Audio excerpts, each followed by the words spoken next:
بسم اللہ الرحمن الرحیم۔ حیا ایمان کا حصہ ہے۔ عن ابن عمر رضی اللہ عنہما قال قال رسول اللہ صلی اللہ علیہ وسلم الحیاء من الایمان، متفق علیہ۔ یعنی عبداللہ ابن عمر روایت کرتے ہیں کہ اللہ کے رسول صلی اللہ علیہ وسلم نے فرمایا حیا ایمان کا حصہ ہے، بخاری اور مسلم۔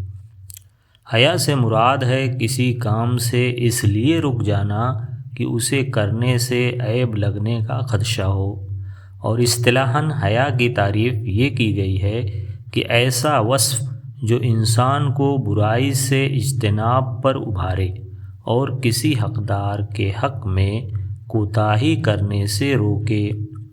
سامعین کرام، یہ حدیث مکمل یوں ہے کہ رسول اللہ صلی اللہ علیہ وسلم ایک انصاری آدمی کے پاس سے گزرے۔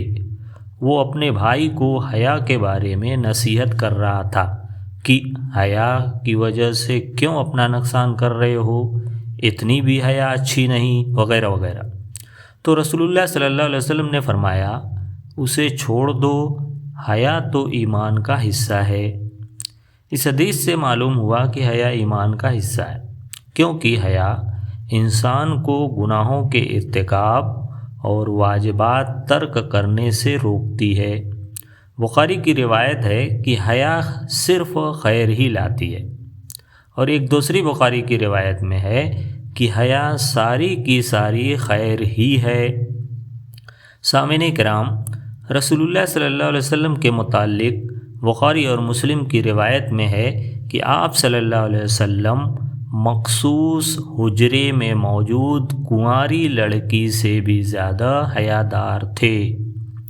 واضح رہے کہ جو حیا قابل تعریف ہے وہ ایسی حیا ہے جو معاصی سے روکے، لیکن جو حیا نیکیوں اور واجبات پر عمل سے ہی روک دے، مثلا امر بالمعروف اور نہی عن المنکر کے فریضہ سے، یا اہل علم سے شرعی مسائل و احکام دریافت کرنے سے شرم محسوس ہو، تو یہ حیا قابل مذمت ہے، قابل تعریف نہیں۔